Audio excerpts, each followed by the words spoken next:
Flag theory is basically the idea of setting up your life very strategically and using different jurisdictions for the best of what they have.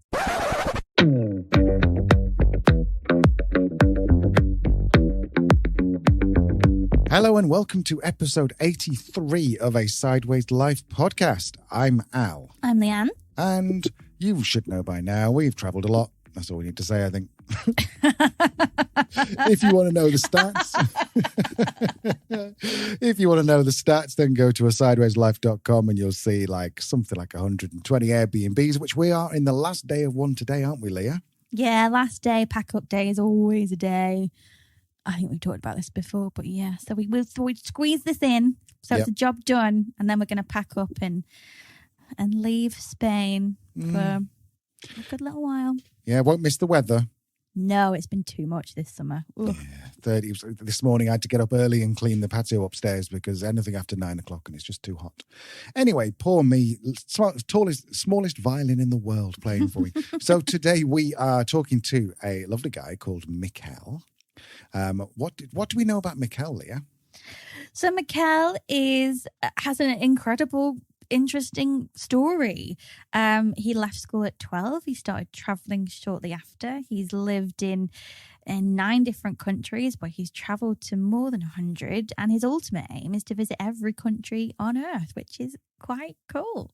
It is. He's got a family as well, so he travels with them. But he doesn't do it the same way as us, where he kind of hops. He settles in one place for a couple of years and then moves somewhere else. But what's interesting, and what I think you're going to like about this, is that his number one focus is on money, and his number one focus is on how you can. How to choose the best place, or how to pay the least tax, or how to invest as an expat or a nomad, and it's one of those things that isn't really covered very much. We've found it difficult to find information on this, haven't we?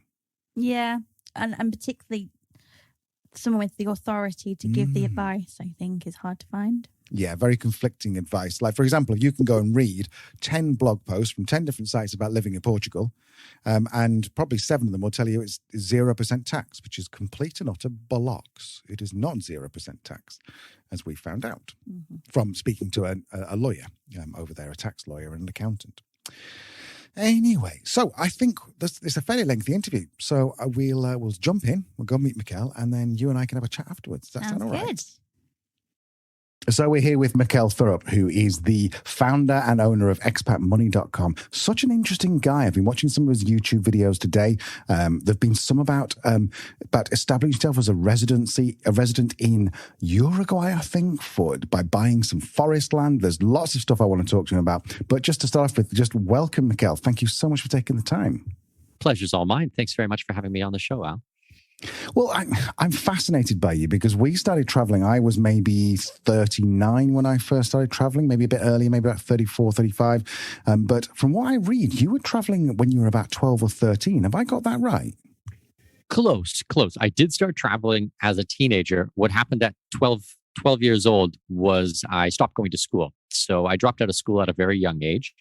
I'm completely self-taught. I describe myself as an autodidact polymath, basically meaning that I'm a self-taught expert in many different disciplines. And we'll kind of get into some of those things today. But yeah, probably a different background, you could say, than a lot of your previous guests. Definitely. And I mean, and one of the things I'm fascinated about, and I will be talking to you about, is this whole idea of flag theory, a whole idea of deciding where you're going to live to pay your tax, etc. But that's going to be a little bit further down the line. I just want to roll back. So you said was it 14 you started traveling? So I started traveling internationally when I was 16 or 17, and I'm 39 right now. So it's 22 years straight. And I mean, straight. These weren't 1 week holidays and then come back or something like that. This was hardcore backpacking, digital nomadism, as we know today, like long before that term was ever used. I've circumnavigated the globe over 400 times, visited just under 110 countries, and lived in 9 different countries over this. So yeah, it started young and still going strong today, 20 some odd years later. That's brilliant. And am I right in thinking you're in Panama right now? Yep, correct. I have a home here in Panama City. Panama City is a beautiful place. We've been here for 3.5 years. We were in the Middle East for 8 years before that, and then lots of other places. But Panama's good. I like it here a lot.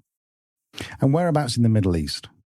So I was in Abu Dhabi, which is the capital of the UAE, the United Arab Emirates. We were about an hour away from Dubai, which is probably a lot more popular and where a lot of other people know. But it was a nice place. My daughter, my first child, was born in the UAE, and yeah, we miss it sometimes. It's a nice place, but we're also happy to be here in Panama. So I'm curious. We've traveled to 46 countries. We're not even halfway to your amount. But one of the biggest problems we find is the language barrier. So if you're going to live somewhere like UAE or Panama, I mean, do you learn the local language? Is that how it works? Well, okay, let's go through it a little bit slower. I lived in New Zealand for a year, English speaking. I lived in Australia for 3 years, English speaking. I lived in Singapore for a year, English speaking. All over Canada, the United States, obviously English speaking. Now, the UAE, although it is a Muslim and Islamic country, it's an Arabic, it's part of the GCC. Actually, the majority of the things are done in English there. A lot of people think it would be done in Gulf Arabic, but actually almost everything is done in English. A small percentage would be done in Arabic. And even the things like government proclamations or whatever would be done in both languages. So that was never actually a problem. Now, I did learn a little bit of Arabic, certainly not as much as I should have by any stretch of the imagination, but you're just as likely to learn Filipino or Tagalog or Hindi or Urdu or something like this, languages from Pakistan and India and Philippines or Indonesia or Bangladesh. There's as much of that, if not more of that, than there is Arabic. Now, as for Panama, yes, I've learned Spanish since being in Panama. I also lived in Guatemala 20 years ago, so I had a bit of a background in Spanish. But no, I do not learn the local language of every country I've visited. Although that would be pretty cool. Just learning how to swear or something is usually enough for me. Certainly in mainland Spain, they have some very creative swear words. I think one of them translates almost exactly to "I shit in your mother's milk" or something. And there's wow, that's creative. Yeah, I like that one. They definitely put some thought into it. So I want to kick things off because I want this episode to be all about money. And the first thing is that I've done some research on something that I think is called flag theory, but I don't know whether I've got the term right or what it actually means. So have I got the term right? And if so, what does it mean? Okay. Flag theory is basically the idea or the concept of setting up your life very strategically and using different jurisdictions for the best of what they have to offer. So making sure that you have your tax home, basically where you are a tax resident, being in a country that either does not have income tax, or if it does have income tax, they follow what's called a territorial tax system, meaning that if your money is made outside of that country, then they don't tax you inside the country. There are, I think it started with 3 and then went to 5 flags. I mean, we could probably argue all the way up to 30 different flags. And those might be included, where you have the servers for your business. If you own an online website or online blog or something like that, that can be a flag. The classic ones are, the structuring of the business, the structuring of the bank, and structuring of your tax home, and then your play flag. So one that doesn't have a high VAT or something like this, where you can spend a lot of your money. But in between those 2 extremes, there's everything else in between. So it is a very important concept. Things have obviously progressed and changed a lot since the original ideas came out 40, 50 years ago. I do not suggest doing what the old timers recommended today. You're liable to end up in an orange jumpsuit for something like that. So, we certainly stay away from those types of things. But as a whole, as a concept, yes, it still makes sense today. What's interesting is you talk about the old time. I started building a property portfolio in the UK about 20 years ago. And the prevailing advice at that point was to it was something weird like incorporate in Delaware and then have shares in Belize and then do all these complicated things that just sounded really scary to me. But I mean, let's just talk something real simple. So we have a freelancer. They are, let's just call them a web designer because it's nice and easy. So a web designer and a freelancer, they are nomadic, so they have no particular place that they spend a majority of their time. Let's assume this person moves every 90 days. Doesn't really matter where. Should they be paying tax somewhere? It's going to be dependent on the country that you come from and your home country's laws. So I'm be absolutely remiss to make a blanket statement about this. I can tell you that the way that I like to do things and set up my clients is that we avoid a situation like this. I don't really do the perpetual traveler, always on the go type of style. I do more of the expat style, which is we have a legal residency to live and work in a country. We have a tax residency in that country. However, the country that we've chosen for that is, as I said, either a country with no income tax, like the UAE, which we've discussed, or like Panama, which is the territorial tax system. That way, no other jurisdiction is going to be able to claim you as a tax resident of their country. It's very clear. You spend more than 183 days in Panama, Costa Rica, Nicaragua, Honduras, these types of territorial tax systems. It's very, very clear where your tax home is. So now it's going to be difficult for your home country to come after you. Now, if you have assets still inside that country, if you're generating income inside that country, that's a different situation and certainly outside of the scope of a conversation that we're having today. But that's just how I would like to think about things or how I would work with a client on structuring it. Does that make sense?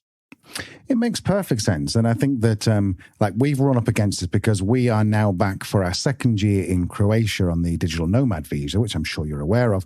And as you know, any income derived outside of Croatia is tax-free when all the time you're living in Croatia, which is really, really cool. But just you've touched on something there, which is a raw nerve, because I have the properties that are situated in the UK and therefore I derive my income from there. I can't take advantage of that because I get taxed on all my rental income in the UK. So I think it's a really important thing for anyone listening to this thinking, I have a UK limited company, I'm going to go and live in Panama. What, if I've understood this right, you're saying that the UK limited company is going to be a little bit of a problem because your assets are outside of Panama and therefore you might be taxed in the UK. I'm not going to make a comment on a specific situation, but what I can say is that in the UK, they're going to view it one way, and in Panama, they're going to be viewing it a different way. So Panama will not be taxing you if it's called foreign, it's deemed foreign sourced income. Okay. Where Panama will be taxing you is if you live in Panama and you cut hair at the local barber shop, or you work in an office and you go in and you work at the bank office or something like that, or you wait tables or tend bar or something like that. That is locally sourced income. You will be taxed on that. Now you are a coach, a consultant, you have investments, you have properties, you have things like that outside of Panama. Well, Panama is not going to tax you on those things. Now your home country, that's a different piece of the puzzle that needs to be juggled. Usually they will still be taxing you. If you're a UK citizen and you have UK sourced income and you have properties that are physically located there, my opinion is that you're still going to be taxed on those things. That's mine too, unfortunately. Unfortunately. Yeah. The other way to do it is to liquidate, pay all applicable taxes, tell the UK government that you're leaving, have a residency somewhere else, move somewhere else, and redeploy those assets somewhere else in a country which is not going to tax you. There's many countries in the world where you can hold assets and they won't be taxing you. So I'm curious now. Let's talk really generally because I know you're not a big fan of talking specifics. So let's talk really generally here. So we have someone who may be in North America, could be Canada, Australia, New Zealand, doesn't matter. And they're like, I want to leave my country. And I have enough money to live, but I also want to work as well. So if they came to you and said, where in the world, Mikkel, should I go where it's the most tax efficient, but also the most pleasant place to live? What would you say? Yeah, I think that is actually a really common situation that we get. I'm always encouraging people, especially in today's day and age, to have some type of remote work or online income. So first of all, if you own a business, great. I mean, turning it remote is actually easier than a lot of people believe. And many careers in the world where we traditionally thought it cannot be done remote actually is now very commonly remote. And I can give you lots of examples. I have clients who are lawyers who now work remote, do everything from Zoom, got rid of their office, keep their license in their home country, but practice law while abroad. Same thing with doctors through telemedicine. We've done interviews and podcasts about it on my program on the Expat Money Show. Now, as for your second part of the question on what countries are attractive, we're really finding that a lot of the countries in the Caribbean and in Central America are really good for this at the moment because of the territorial tax system. Also, the high quality living, the high standard of living, and the low cost of living. The Wi-Fi is often very, very good, so it is conducive to this. We were chatting before the interview. I'm here in Panama City. I have line of sight satellite internet at a very, very high level, and it's Ethernet. And my internet is super stable. Like I always laugh. I have people, clients and people from California and from Toronto and all over the world in these developed countries, and their Wi-Fi is in and out, in and out, and out all the time. And I'm like, okay, I supposedly live in the third world, and my Wi-Fi is, rock solid. So I like these countries in Latin America for these types of work. Even if you don't own a business yourself, there's things like Upwork. If you go to upwork.com, you can work as a freelancer. There's other freelancing sites that are out there. Your money is going to go much, much further than back home, twice as far, 5 times as far. I don't know. Your insurance is usually drastically less. And if you can take care of that tax bill, well, now you really have a lot more money in your pocket. So people's quality of living just goes up so drastically when they move to this part of the world. I love that. And also, just incidentally, that we were in Indonesia on an island, Gili Trawangan, and our 4G connection was better than, and was so much cheaper, like a tenth the price, and so much better than our house back in Spain where it got mainland Wi-Fi. So yeah, I think these things are really cool. I've noticed a lot of things that on your YouTube channel where you talk about this second residency, and I'm intrigued to find out whether that's the same as a temporary residency visa or whether it's a different thing. Can you talk us through what a second residency is? Yeah. So usually with a second residency, what our goal is actually to get permanent residency. That is always the goal. And a residency just means the legal right to live and work in the country. Now, to get a permanent residency, you might have to have a temporary residency at the start. You can also have a work permit, which is a type of residency, or a student residency, the ability to go to school there. But for most of my clients, this is not the goal by any means. We want the permanent residency. Now, the follow-up question that most people will ask is, well, what is the difference between a residency and a citizenship? They both have the right to live and work in the country.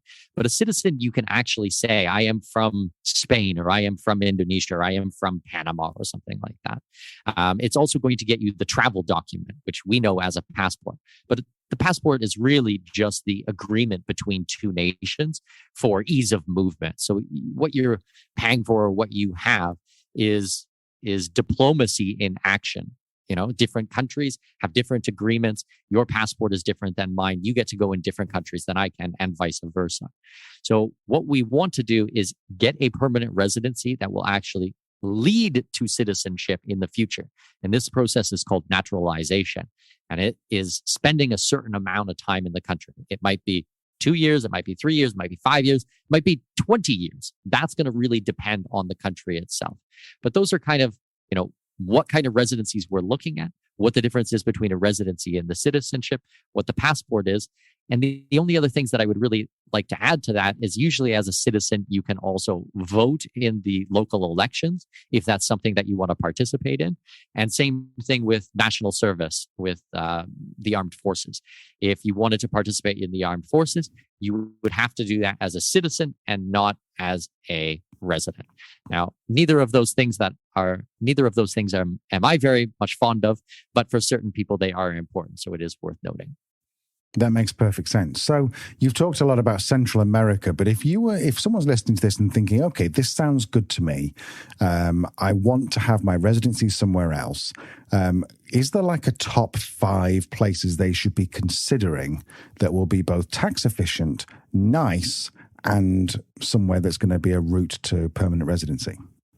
Yeah, so there's probably about 40 countries in the world that would kind of fall into this.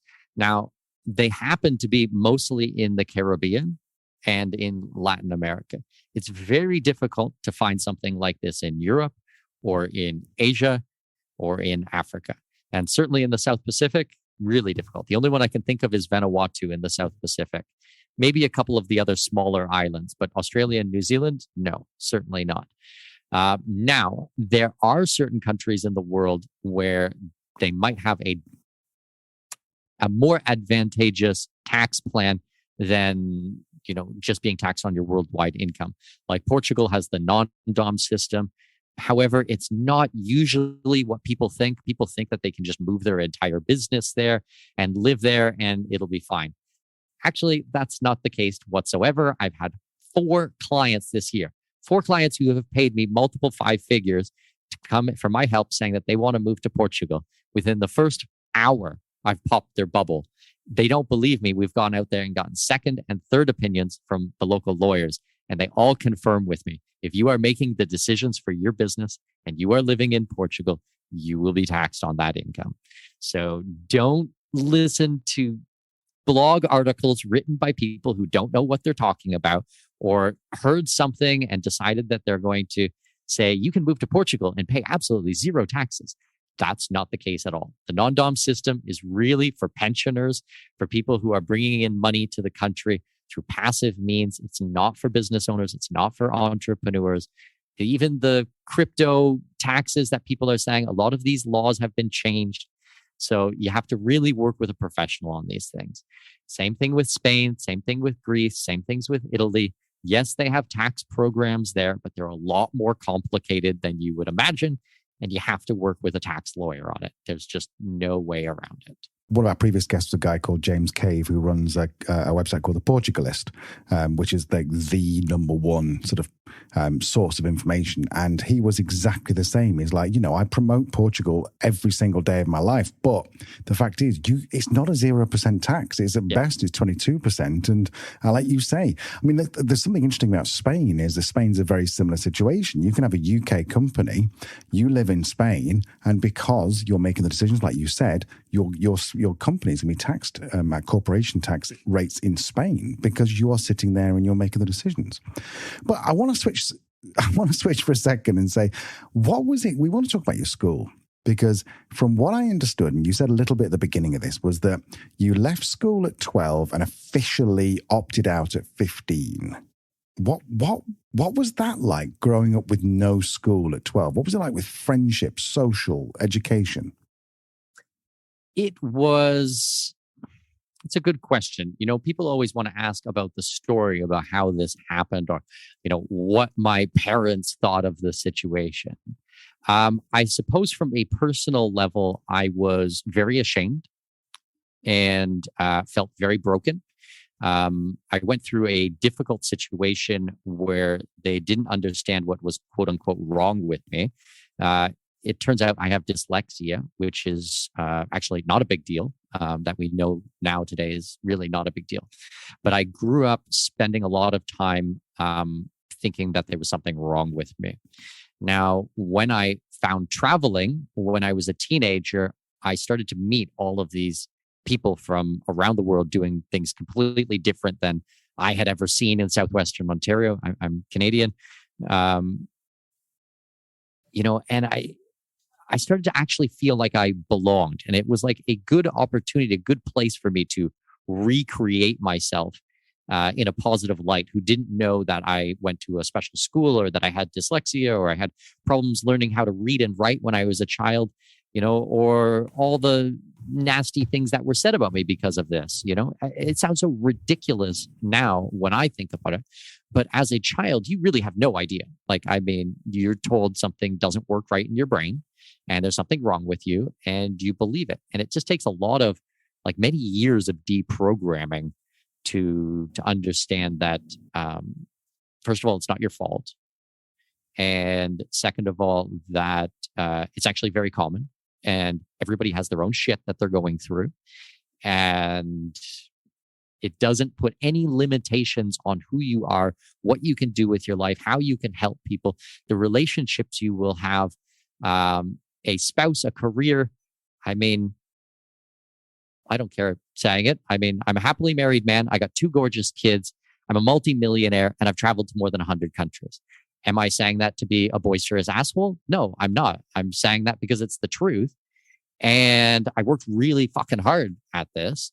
And I didn't let state-run school and teachers who didn't know anything tell me that I couldn't do this. So that's probably more of an answer than you wanted, but but that's the truth. I love this. I mean, there's a common theme amongst our interviewees, and anyone really who we talk about who travels long term, and that is this idea of belonging, in that you felt like you didn't necessarily belong in your home country and you went to seek that belonging. What I'm intrigued about is, and I'm going to ask you quite a blunt question here, that if we are all traveling and moving on and leaving this nomadic lifestyle, does that mean that fundamentally we're broken as humans because we can never get the belonging that we so crave? You know what? I have thought about this quite a bit over my last 20 years. And a lot of it was, am I running away from something? Am I running towards something? What is the psychology? What is the driver in this? And I literally have thought about this, and I do a lot of soul searching, and I would like to think of myself as quite transparent and quite honest with myself. My opinion is this. I like being uncomfortable. I like being in situations where I'm going to grow. For me, I get really bored really easily doing the same thing over and over and over again. I think it's also why entrepreneurship spoke to me so much, because I'm not doing a monotonous job. I'm always exploring things. I've also had people say, oh, now you have kids, now you have to settle down, now you have a wife, you have to settle down. Actually, you don't, because for me, home is where the heart is. My daughter and my son both know that mommy and daddy are there with them every single day. We homeschool our children. My daughter speaks 3 languages fluently, like native level, Mandarin, Chinese, English, and Spanish. And now she's learning Russian. She's been to 15 countries. She has friends from all over the world. She is the most personable, creative, amazing little girl. And she has a lot of confidence and ability because home is where the heart is. She knows that she's always safe. She's not uprooted. She has stability in her life. She has people who love her and care for her. Yeah. I don't know. That's kind of my answer, I guess. I love it. So let me ask you then, if you hadn't had dyslexia, but everything else was the same, if you hadn't had dyslexia, do you think you would have gone on the journey you did? Well, I mean, I would say that my learning disability, quote unquote, is a awakening to state-run apparatuses, in this case, public education. Now, I think that I would have still came to the same conclusion that the state is violence. They have a monopoly on violence, which I'm very much against. And I was just exposed to it this way. Now, if that had happened 10 years later when I was learning about bombing women and children in the Middle East, I would have came to the same conclusion that this is wrong. It doesn't really matter how you come to it. You know that it's wrong. I was just exposed to it at a very young age and on a very personable level. But it is something that I think that I still would have came upon. Yes. The incredible life you've built for you and your family, the incredible experiences you've got, 22 years on the road. You say you're a multimillionaire and you have built, I'm guessing, multiple businesses and income streams. What's your biggest regret? A big regret. You know what? I don't know if this would be considered a regret. I think that it actually ties into what we were talking about earlier with being a teenager and going through these types of things. I think that giving yourself permission to screw up and fail and not beating yourself up about things, I think is a great gift. So maybe a regret would be being so hard on myself when I was younger, either, through school, when I first started traveling, when I first started investing and becoming an entrepreneur and building businesses, understanding that it's okay to suck at things at first. And that is a absolutely natural process of doing anything in life. And you need to forgive yourself and not expect that you're going to be good at things the very first time you try it. And if it takes you as long or longer or 10 times longer than anyone else to get it, you can still get there. Like now I've read over 2,000 books. I'm a dyslexic. I'm supposed to be stupid. I'm supposed to not be able to read, but actually I've read probably more than anyone else I've met in my life, and certainly more than my friends who went on to do advanced degrees in university, who read a lot in uni and then never picked up another book for the following 15 years. So, a regret, and it's not quite the right word, but that's the only one I can really think of, is that, don't be so hard on myself when I was younger. Now that I understand that, actually, I'm able to plow through new information, new disciplines, new pieces of the business really, really fast because I just know it's part of the process. I know that's kind of a jumbled answer coming from a couple of different points of view, but I hope that's coherent and makes sense. I think it does. And from the little I've read about dyslexia is that it appears to me, and this is my interpretation, is that the mind works in a slightly different way, which is so conducive to creativity and entrepreneurism and being able to say no to the way that things are. Having that courage to say, no, I'm going to do it. Well, not even courage, probably need or necessity to say, that's not the way I think. I am curious, though. I mean, I'm a bit older than you. I think I'm 6-7 years older than you. But I remember back then there was the special class for people. Nowadays, it seems to be a little bit more integrated. So do you think, had you been, say, 20 years younger, then do you think that with the support you would have got within the school, I say support, I'm not saying that it's great, but do you think that would have changed the trajectory of your life had you been growing up now being dyslexic? It's impossible to say how your life is going to turn out. I mean, it was quite a monumental thing. Now, my answer is kind of the same, that I probably still would have found libertarianism, which I think of as a North Star and a philosophical and a moral compass. It's certainly not a political ideology for me whatsoever. It is my moral compass. I still believe that I would have found that. I still believe that I would have found traveling and my love for traveling. I still believe that I would find entrepreneurship. Now, faster, slower, the same path, that is impossible to tell. But yes, quintessentially, I think that I am a entrepreneur in my DNA. And for me, what that means is I solve problems. An entrepreneur, quintessentially, what it does is solve problems. And I am always looking to find more efficient, more effective ways of solving problems. And in my particular case, trying to find them in a way that there is a monetary benefit, where I am valuable in the marketplace and I provide a good or a service that people are happily willing to trade their dollars for my expertise. And I think it is a very noble cause. Yes, I think I would have found this. Maybe it would have been in a different profession. I'm not sure. Before I ask you to tell us a bit more about the Expat Money Seminar, I have a question. I just want to know, what's the dream? Where do you keep moving? Do you settle in Panama? What's the dream for Mikhail? Well, I guess I still like exploring. I like to try to see the world from other people's point of view. I want to understand their perspective and really understand the world. I think that is my dream. Like, yes, I want to go to every country in the world. And when I started saying that when I was a teenager, people looked at me and laughed. Now I don't think anyone's laughing when I've been to over 100 countries. I think it's certainly attainable. I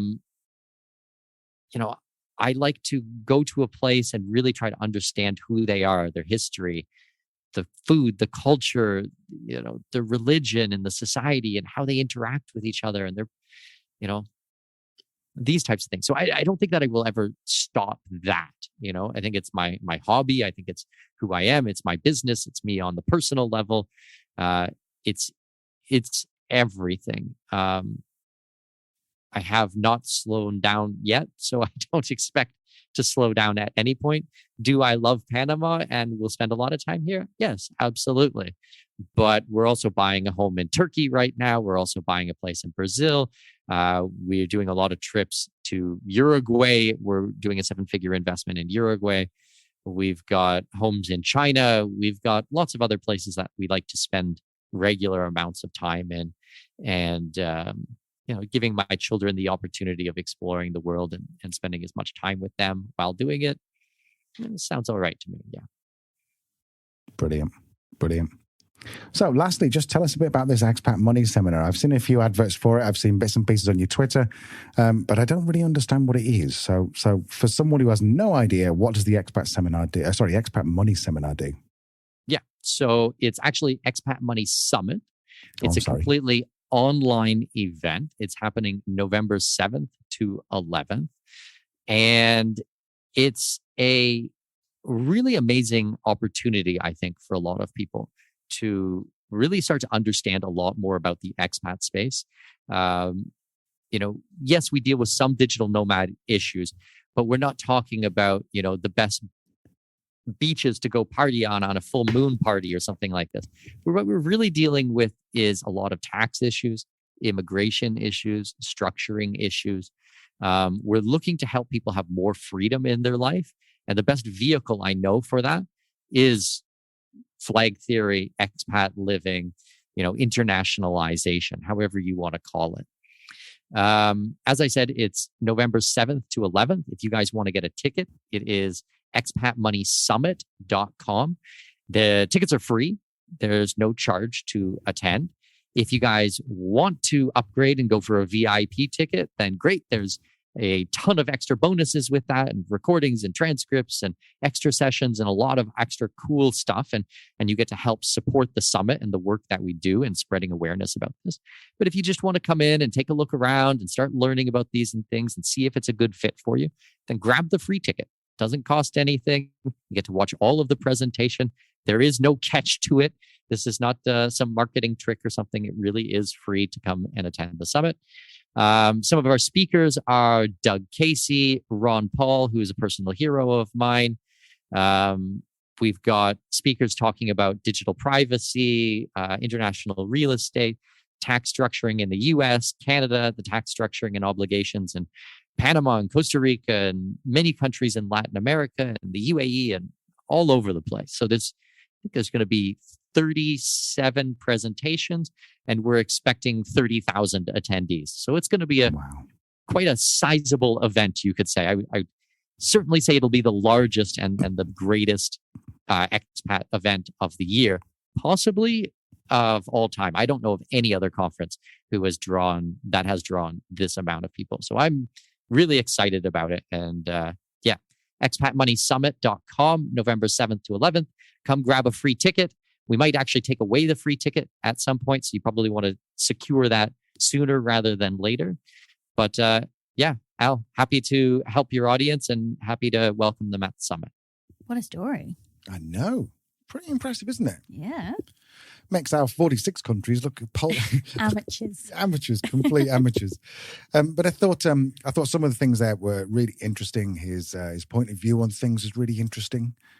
So anything that jumped out to you, Leah? I think just the fact, that he left school at 12, like it's incredible what he has achieved and the intelligence and determination that he has to have done it. And I think, I'm a psychologist. That's my other life. And, part of that is, understanding neurodiversity at work, people who are neurodiverse, who have dyslexia, for example. And I think there's still such a misconception, particularly with dyslexia, that it's some kind of learning difficulty.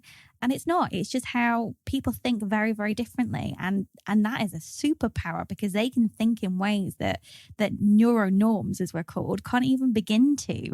And I think it's really harnessing that superpower. And it makes me sad that he didn't have that support at school to be able to do that. But it makes me incredibly inspired that he found a way to really harness those powers, harness his intelligence, and now, pass that on to his children and educate them. It's brilliant. It is. And I've heard of the term flag theory before, but never really understood it. So he explained that pretty well. So we don't get anything from you going and speaking to him. We don't get any referral fee or anything. So if you're interested, go to expatmoney.com. You can learn a bit more there. As mentioned at the end of the podcast, he does have this seminar, which again, we're not affiliated in any way with it. We're probably going to join and see what's going on. Sounds like it's quite promising.